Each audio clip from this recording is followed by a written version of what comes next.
Hi, I'm Sean McLean. I am Sean McLean of Signature Ceremonies by Sean. I write and perform wedding ceremonies in the state of New Jersey and the 5 boroughs of New York City. Recently, I worked with a couple who, like most couples, wanted me to go through the parts of a wedding ceremony. Even though they had been through or been to many of their friends' ceremonies, they never really paid attention to the order of the ceremony. They just enjoyed it.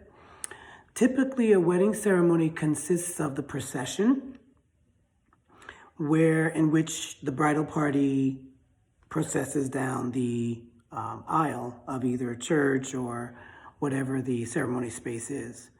Then there are the acknowledgments.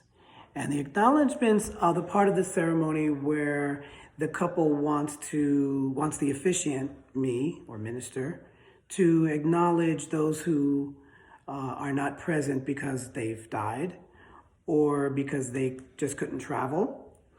And they may want those people remembered. A special remembrance time is what the acknowledgments is about.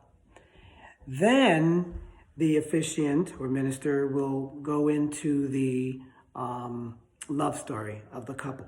That's you. That's your story. How you met, some of the different happenings or occurrences during your during your life together, leading up to the ceremony, the engagement, for instance.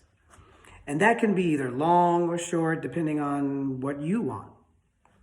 One of the many benefits of working with an officiant is that you design the ceremony with the officiant as you like it. Then there are the vows. After the love story, usually there are the vows. There could be a ritual put in between the love story and the vows, and that depends on you again as a couple.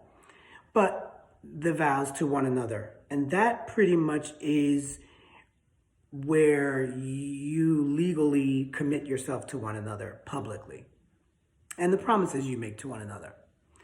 Then I usually go right into the ring ceremony or exchange of rings, which again are more vows and more promises, but it's just with this ring I make this promise.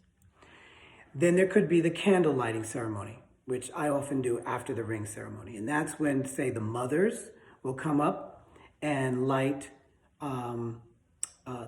two tall candles, thin candles, and then put the candles back in their setting, candle holder, and tapered candles, that's what they're called.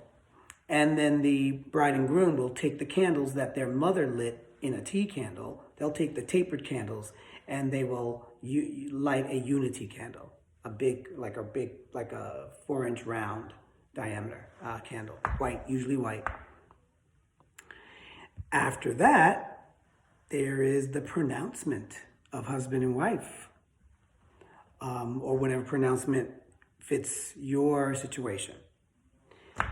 Then the first kiss as a married couple, and then there's the recession, where the bridal party then recesses or does the opposite of the procession, right? Goes out of the sacred space, whether it's a church or wherever the sacred space is, where the ceremony is. So that's really the order, the basic order of many ceremonies that I perform. And as I said, I am Sean from Signature Ceremonies by Sean. If you're interested in me writing and performing your ceremony, just give me an email. Thank you. Thanks for listening.